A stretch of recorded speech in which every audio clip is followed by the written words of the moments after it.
M'aimerais-tu pareil si j'étais jaune ou gris? Si par un soir d'été je t'oubliais sous la pluie? Si par mes gardes j'oubliais ton anniversaire? Ou que j'oubliais de réchauffer ton hiver? M'aimerais-tu pareil si j'étais plus jaloux? Si quand tu sors toute seule, moi je devenais marabout? Puis quand je regarde les autres femmes et que toi tu t'inquiètes, parce que je t'ai promis que t'aurais jamais frette.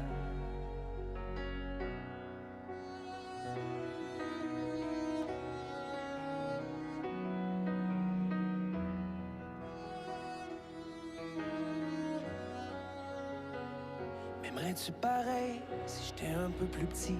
Si à cause de ma job, j'étais toujours parti? Pis si pour un soir, par maladresse, je te faisais l'amour avec moins de tendresse? M'aimerais-tu pareil si j'avais pas une scène? Si quand je décide de vivre que toi ça te fait de la peine? Pis quand j'écoute tes larmes couler sans dire un mot, par peur de trop en dire, pis peut-être même d'en faire trop.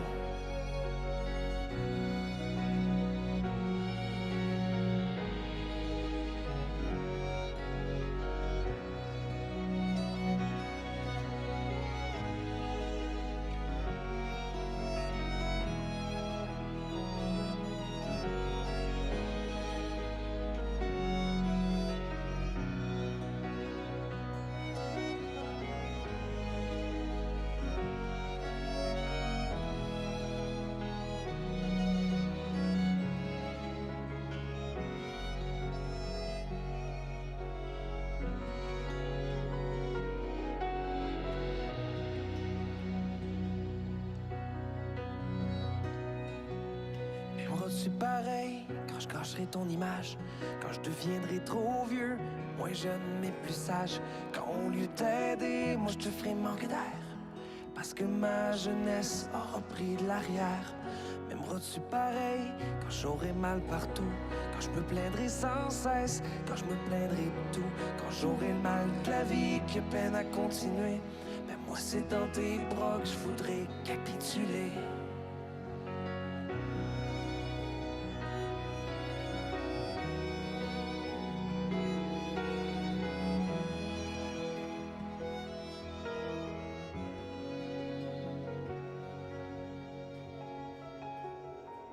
M'aimeras-tu pareil quand je grugerai mon solage? Et quand sur mon lit de mort, avant de tourner la page, je te tiendrai la main pour terminer ma vie dans le plus bel enfer, dans la plus belle nuit? M'aimeras-tu pareil quand je te dirai je t'aime pour la dernière fois, jusqu'à la dernière peine? Dans le plus long des silences, moi je te le dirai encore. Qu'est-ce qui m'en empêchera, puis pourquoi j'aurais tort? M'aimeras-tu pareil quand je serai parti? Quand je laisserai tes larmes couler sans mépris? Quand je tomberai de vieillesse, quand je perdrai mes idées? Ben y a qu'une seule chose que je pourrai jamais oublier.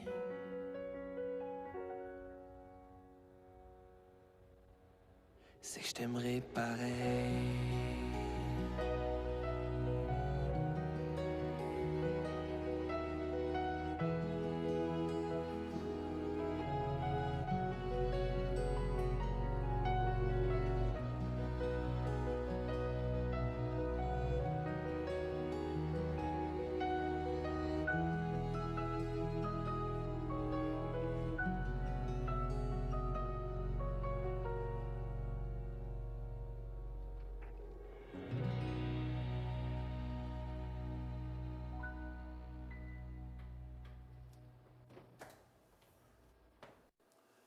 Alors oui, m'aimerais-tu pareil quand les choses vont changer?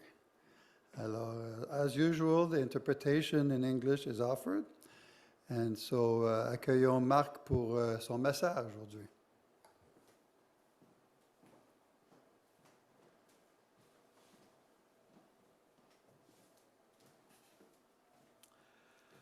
Bonjour tout le monde.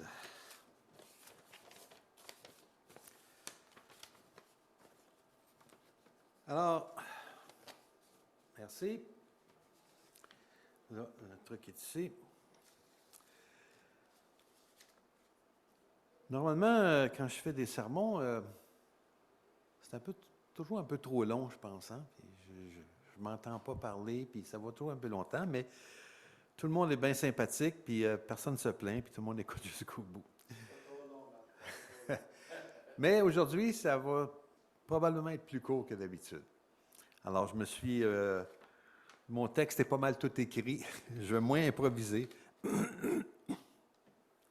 Mais OK, attendez, c'est ça. J'ai un thème qui est un peu particulier. L'amour inconditionnel. OK, pourquoi je ne le vois pas, moi, ici, là? Ah oui, c'est ça, merci. Il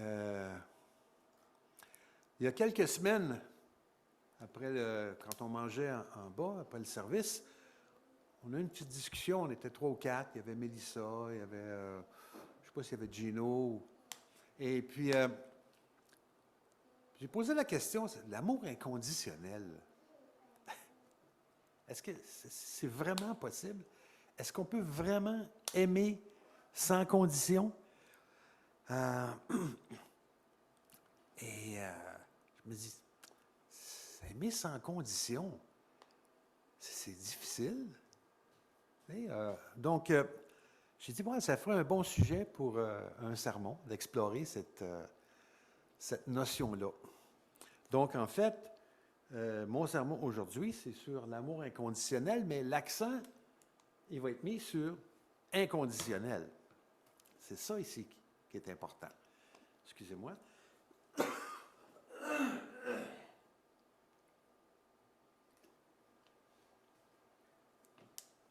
Bon, alors,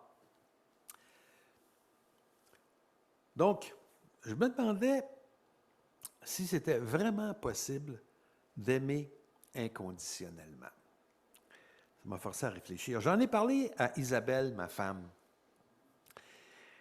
et elle m'a dit, « Marc, mon amour pour toi est inconditionnel. Et si tu affirmes le contraire, je te divorce. »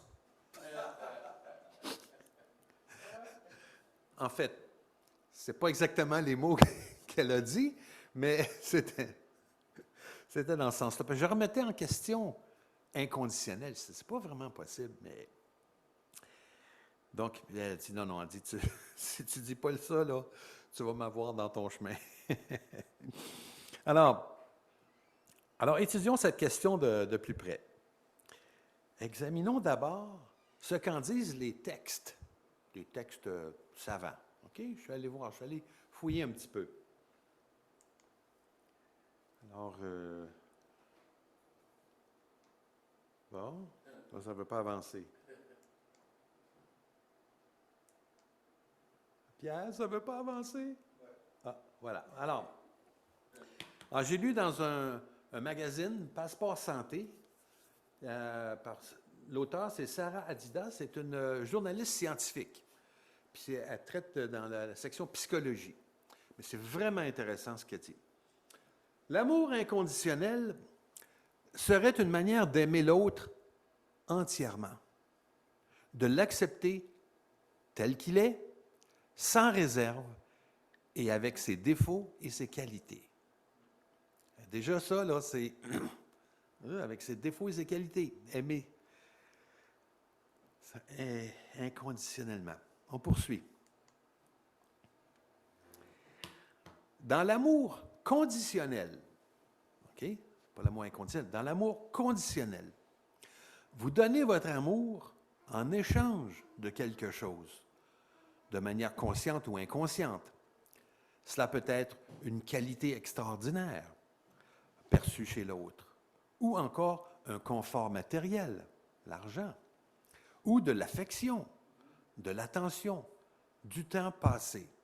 Donc, on aime l'autre parce qu'il nous procure ses bienfaits et ses bonnes choses. Parce que, j'admire son intelligence, ou il y a de l'argent, etc. Donc,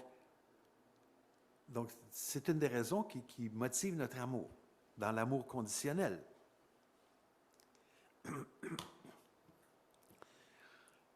La qualité de cet amour, c'est-à-dire l'amour conditionnel, est bien inférieure à celui de l'amour inconditionnel. Puisqu'ici, l'amour se monnaie hein, en échange, on se monnaie, même par non-dit, puis même parfois inconsciemment.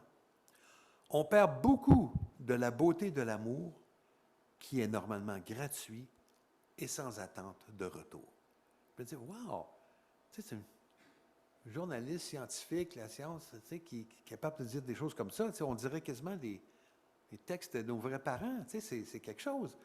Donc, ce concept-là, il est présent dans la société. Il est là, il est présent. Mais c'est un défi parce que ça semble impossible. Ça semble impossible. Et je poursuis. Dans l'amour inconditionnel, on donne son amour sans aucune limite, ni attente de retour. Ça, c'est ça le point là, ici. Ni attente de retour. Cet amour inconditionnel, il est bien plus difficile à appliquer. Ça, oui, je pense qu'on est tous d'accord là-dessus. Mais il est bien plus riche à vivre et il est plus épanouissant. Il s'agit ici d'accepter l'autre dans son ensemble, avec ses défauts et ses qualités, sans chercher à vouloir le changer. Et ça, c'est une erreur qu'on fait souvent dans nos relations les uns avec les autres, vouloir changer l'autre. Parce que justement, notre amour n'est pas inconditionnel. On veut que l'autre soit différent. Maintenant, on peut changer, on a des défauts, et nous-mêmes, on sait des défauts, puis on veut changer. Mais voilà, c'est pas l'autre n'est pas là, ne peut pas exiger ou justement nous aimer conditionnellement, à moins qu'on change. Tu sais. Il faut vouloir se changer soi-même. Il faut vouloir se changer soi-même et s'améliorer soi-même. Donc, une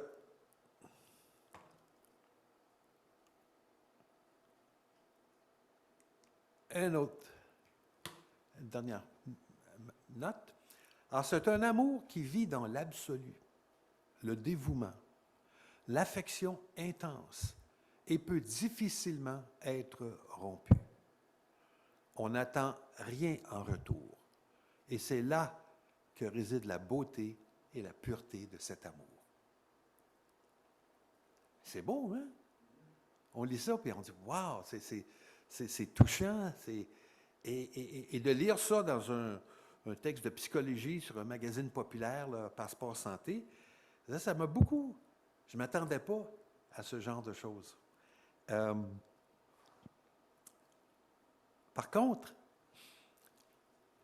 il y a d'autres choses qui est mentionnées dans l'article, c'est, bon, dans la relation homme-femme, est-ce que l'amour inconditionnel est possible?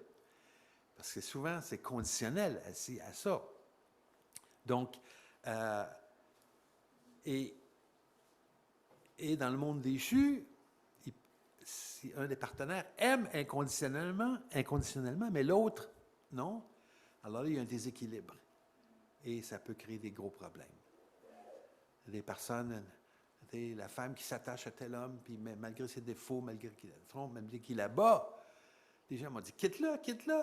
Non, mais je l'aime tellement, je l'aime tellement. Tu sais, puis ils retournent là, ils se font battre, etc. Tu sais, c'est vrai, c'est des choses qui arrivent. Donc, on se dit, mais oui, mais c'est fou, tu sais, c'est ça l'amour inconditionnel. Non. Il faut que ce soit réciproque. OK? Donc, il faut que ce soit réciproque. Donc, oui, c'est beau, l'amour inconditionnel, mais où trouve-t-on cette qualité d'amour? Est-ce qu'on peut la voir aujourd'hui ou c'est absolument, c'est dans un monde idéal qui n'existe pas? Quelqu'un sait où on trouve l'amour inconditionnel? Est-ce qu'il y a quelqu'un qui peut dire, oui, je sais où ça se trouve? Allons. La nature.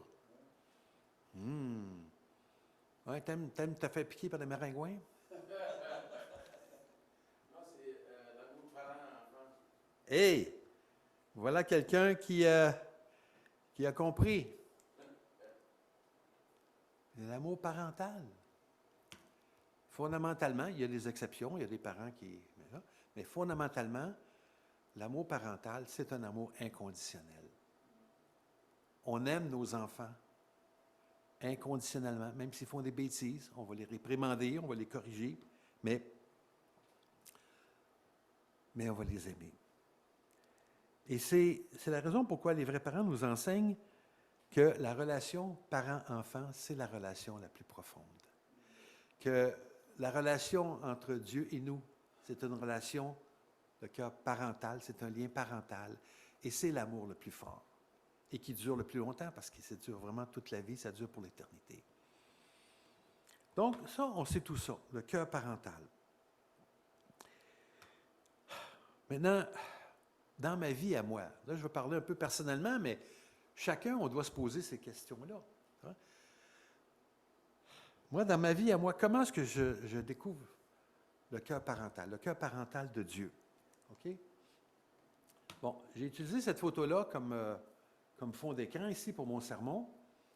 Vous connaissez cet endroit-là? Oui, l'Arizona. C'est en Arizona. C'est la vallée des monuments, Monument Valley. OK? Et j'ai pris cette photo-là, c'était le matin de Pâques, juste au printemps, là, au lever du soleil. On était avec Étienne et sa femme. Il nous avait amenés, on voyageait avec lui, puis on couchait dans un tipi. On a couché dans un tipi, c'est un centre d'hébergement tenu par des Amérindiens Navajo. Et on avait loué un tipi. Puis le matin, Étienne il dit, il faut regarder le lever du soleil. On s'est levé de bonne heure. Et puis on s'est assis avec des couvertures, puis on a regardé le soleil se lever. Et c'est merveilleux. Mais en y repensant, je me dis, c'est une illustration du cœur parental de Dieu, que Dieu nous a créés avec tellement d'amour, tellement d'espoir, et il nous a créé cet environnement extraordinaire. C'est ces merveilleux tableaux qu'on peut voir tous les jours, et gratuitement. Et ce qu'il y a de beau aussi là-dedans, ce qu'il y a d'extraordinaire, ce qui montre l'amour inconditionnel de Dieu, c'est que ces paysages-là, les bons comme les méchants, peuvent les voir. Les bons comme les méchants peuvent s'émouvoir et en voir la beauté. Donc c'est pour tout le monde. C'est pour tout le monde. Et inconditionnellement. Et je me dis, voilà, c'est... Donc, notre Parent céleste, il nous a gratifiés d'un don inestimable, c'est-à-dire celui de participer à sa création. Et donc, d'être capable de développer nous-mêmes un amour inconditionnel. Alors, d'abord, les enfants. De pouvoir donner naissance à des enfants et à des petits-enfants, eh bien, c'est la façon pour Dieu de nous enseigner, de pouvoir hériter de son cœur et d'apprendre nous aussi à aimer inconditionnellement. Et c'est pas toujours facile, mais c'est beaucoup plus naturel. C'est beaucoup plus naturel. Donc, aimer nos enfants, bien sûr, aimer nos petits-enfants. Moi, j'aurais dû mettre des photos de nos enfants, mais comme ils sont tous vieux, c'est moins intéressant. Donc, ça, c'est le dernier, c'est A1, le petit dernier de Mathias et Tammy. C'était pas longtemps après sa naissance. Et donc, le cœur parental et le cœur grand-parental. Et je souhaite à tous que vous puissiez vivre un jour cette forme d'amour-là. Mais l'amour inconditionnel, est-il possible dans d'autres types de relations? Le couple, par exemple. Aïe, aïe, aïe. Voyons ce que notre Père dit à ce sujet.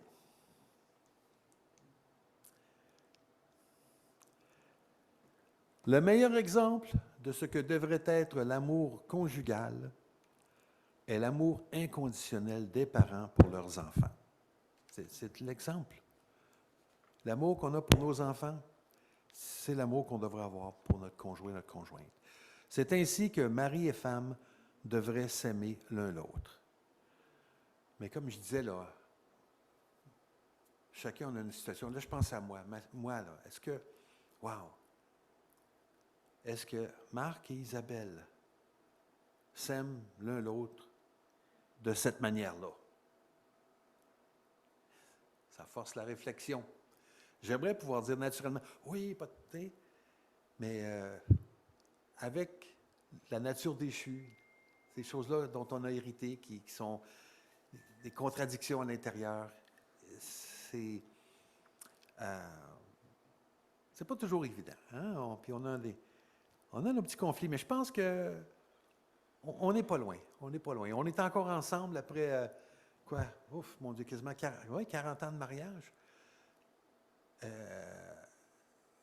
Donc, il y a quelque chose là. Je pense qu'on n'est pas pire. On n'est pas pire.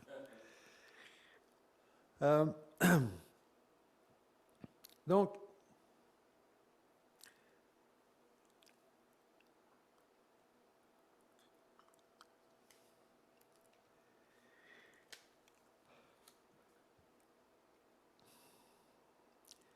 je disais tantôt, l'amour inconditionnel, mais je réfléchis là, dans notre vie. Si notre enfant pose un geste malheureux, on peut le réprimander, mais nous l'aimons toujours. Si son comportement nous déçoit, ça nous attriste, mais nous sommes là pour lui ou elle. OK? Mais s'il commet l'irréparable, imaginez un de vos enfants qui commet un crime grave. Vous faites quoi? Alors, là, je vais vous raconter une histoire qui est vraie. Isabelle et moi avons une amie, une ancienne voisine. Et puis, bonne personne et tout. Sa maison n'était pas loin. Elle avait des enfants, des ados, mais elle avait des jeunes. Puis on les a vus grandir. Et un jour, ils ont déménagé, mais on est resté en contact. Les enfants ont grandi. Et puis, son fils, qu'on a connu, il avait 5-6 ans. Mais là, il a 30 ans passés. Et puis, il s'est éloigné un petit peu de ses parents. Il a une conjointe, il a un enfant ou deux. Et puis, il a décidé de s'ouvrir une garderie, une business, une garderie en milieu familial. Il a loué un local. Et puis, il gardait des enfants. 5 ou 6 enfants, je pense que c'est 6, c'est le maximum, en tout cas. Mais ça n'allait pas trop bien dans son couple. Il y avait la vie, l'argent. Je ne connais pas trop les détails, mais il vivait un moment dépressif. La vie, ça n'allait pas trop bien. Puis un jour, il est allé à la garderie s'occuper des enfants. Puis il y avait un des plus jeunes, un bébé, qui bâillait, qui criait. Et puis, on ne sait pas ce qui est arrivé exactement, mais il a perdu les pédales. Il s'est fâché. On ne sait pas. Est-ce qu'il l'a frappé? Est-ce qu'il l'a secoué, etc. Mais le bébé s'est retrouvé à l'hôpital. Et puis il est mort à l'hôpital. Et là, lui, il est arrêté par la police. Et puis il est en prison pour homicide. En fait, il n'a pas eu son procès encore, mais ils l'ont gardé en prison parce qu'ils avaient peur qu'il se suicide. Alors, sa conjointe l'a laissé tomber. Ses frères et sœurs ne veulent plus lui parler. Ses amis, personne ne veut lui parler. En prison, quand il était là, il y a beaucoup de prisonniers qui sont des enfants battus, qui ont été puis ils n'aiment pas ceux qui agressent les enfants. Alors, un jour en prison, il s'est fait... ils l'ont mis dans un coin, puis ils l'ont tabassé. Coup de pied, coup de poing. Il s'est retrouvé à l'hôpital. Et puis, finalement, à sa sortie de l'hôpital, ils l'ont mis dans une autre aile de la prison. Tout ce temps-là, pratiquement seul. Mais il y a une personne qui est restée en contact avec lui. Devinez c'est qui? Sa mère. Puis sa mère, c'est notre amie, puis elle est venue nous parler, puis elle dit, qu'est-ce que je peux faire? Elle dit, c'est terrible ce qui arrive à mon fils. Il a commis un acte terrible. Je peux pas changer, mais je ne peux pas l'abandonner. Donc, elle est la seule qui continue à l'appeler, ou c'est lui qui appelle, je crois, puis à garder contact, puis l'encourager, puis Et puis lui-même, il s'était éloigné de sa mère, hein, parce qu'il n'était pas d'accord avec certaines choses qu'il faisait. Bon, puis il avait décidé de prendre ses distances. Mais là, lui-même, il était, wow, tu sais, tellement remerciant qu'il y a au moins cette personne-là, sa mère, capable d'amour inconditionnel et de le soutenir malgré tout. Tu sais. Donc, ben, c'est juste pour illustrer justement ce cœur inconditionnel-là. Tu sais. Bon, envers un enfant, c'est une chose, mais envers notre conjoint, notre conjointe, jusqu'à quel point? Donc, on doit tous se poser cette question-là.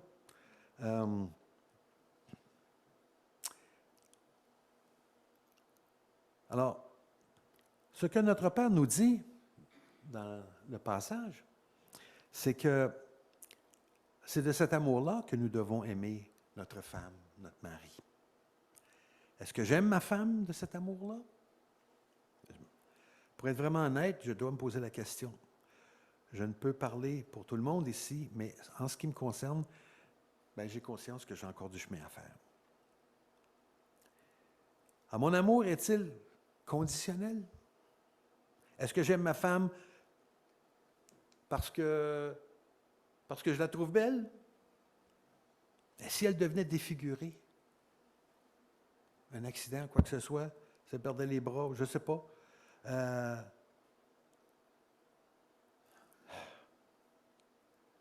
Où est-ce que je suis ici? OK, c'est ça. Donc, est-ce que mon amour diminuerait? OK? Est-ce que je l'aime parce qu'elle est intelligente? Si elle perdait la raison, l'aimerais-je toujours? Est-ce que je l'aime parce qu'elle s'occupe de moi? Et si elle devenait infirme? Et que je devais être son proche aidant? Saurais-je lui donner encore plus d'affection qu'auparavant?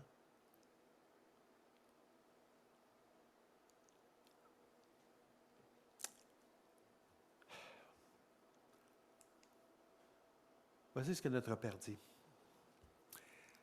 Lorsque j'observe le monde spirituel, je constate que les niveaux les plus élevés sont occupés par ceux et celles qui ont fait preuve ici-bas d'un amour inconditionnel. Pensez-y. Vous pouvez vous révolutionner et briser vos limites. Devenez une personne inconditionnelle. L'amour transforme tout, la laideur en beauté et la puanteur en parfum.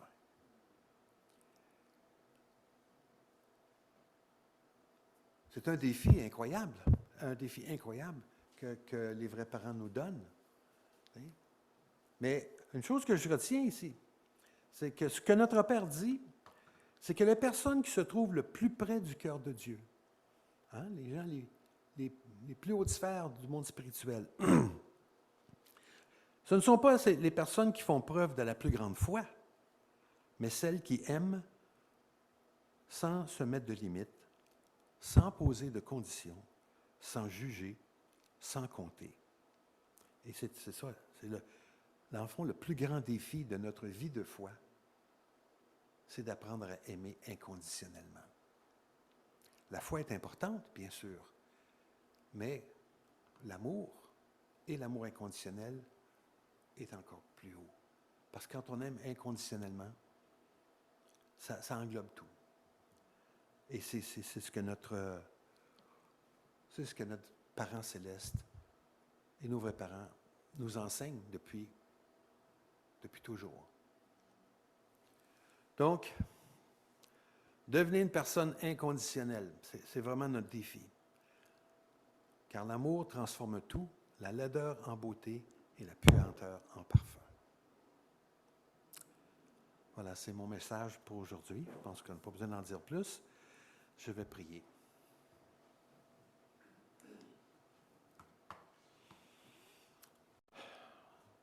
Bien-aimés parents célestes,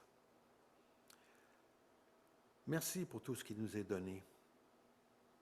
On le répète souvent, mais pensons-y, tous ces bienfaits extraordinaires qui nous entourent.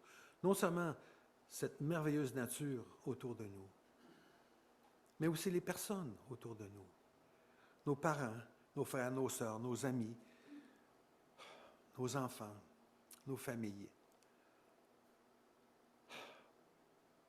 Tu as créé un monde avec un potentiel incroyable de vivre dans la joie, le bonheur, dans l'amour vrai.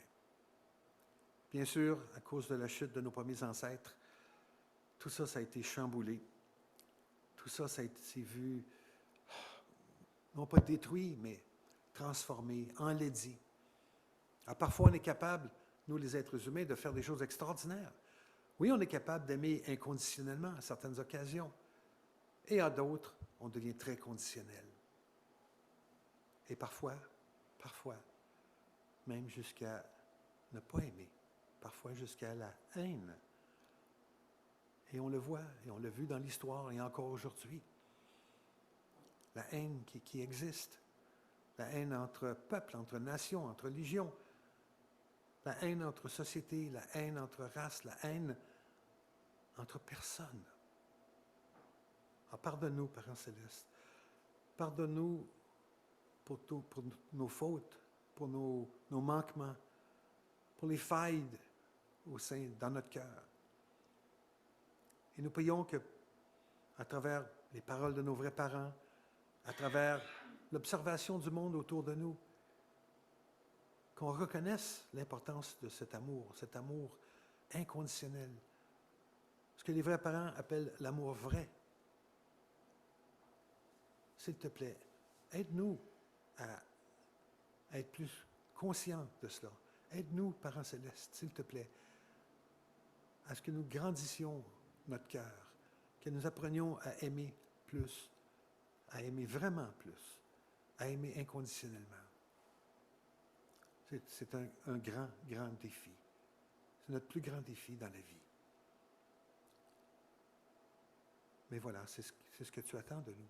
C'est que nous fassions au moins des efforts pour atteindre ce niveau d'amour. Alors merci pour tes paroles, merci pour ton inspiration, merci pour ta protection, merci pour tous mes frères et sœurs ici présents. Veille sur chacun, leur famille, leur entourage. Merci pour les vrais parents qui nous ont permis de reconnaître, de comprendre ces pensées tellement profondes. Nous t'offrons notre prière au nom de la famille Lorrain, famille bénie centrale. Adieu. Là, je ne sais pas si maintenant, il faut jouer la chanson, c'est ça? Alors là, on va faire jouer la chanson, c'est de Bourvil encore, qui s'appelle La tendresse. Et il y a les paroles en anglais en sous-titres. Et c'est une forme de prière. Donc, j'invite tout le monde à apprécier ça.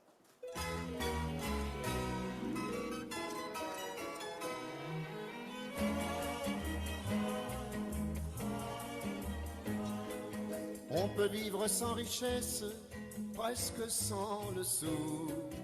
Des seigneurs et des princesses, il n'y en a plus beaucoup. Mais vivre sans tendresse, on ne le pourrait pas. Non, non, non, non, on ne le pourrait pas. On peut vivre sans la gloire qui ne prouve rien, être inconnu dans l'histoire et s'en trouver bien. Mais vivre sans tendresse, il n'en est pas question. Non, non, non, non, il n'en est pas question. Quelle douce faiblesse, quel joli sentiment, ce besoin de tendresse qui nous vient en naissant. Vraiment, vraiment, vraiment. Le travail est nécessaire, mais s'il faut rester des semaines sans rien faire, eh bien, on s'y fait. Mais vivre sans tendresse, le temps vous paraît long. Long, long, long, long, le temps vous paraît long. Dans le feu de la jeunesse naissent les plaisirs, et l'amour fait des prouesses pour nous éblouir. Oui, mais sans la tendresse, l'amour ne serait rien. Non, non, non, non, l'amour ne serait rien. Quand la vie impitoyable vous tombe dessus, on n'est plus qu'un pauvre diable, broyé et déçu. Alors, sans la tendresse d'un cœur qui nous soutient, non, non, non, non, on n'irait pas plus loin. Un enfant nous embrasse parce qu'on le rend heureux. Tous nos chagrins s'effacent, on a les larmes aux yeux.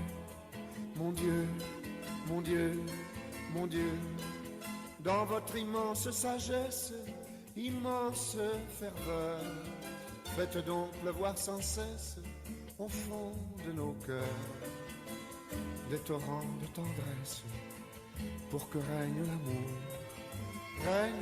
l'amour, jusqu'à la fin des jours.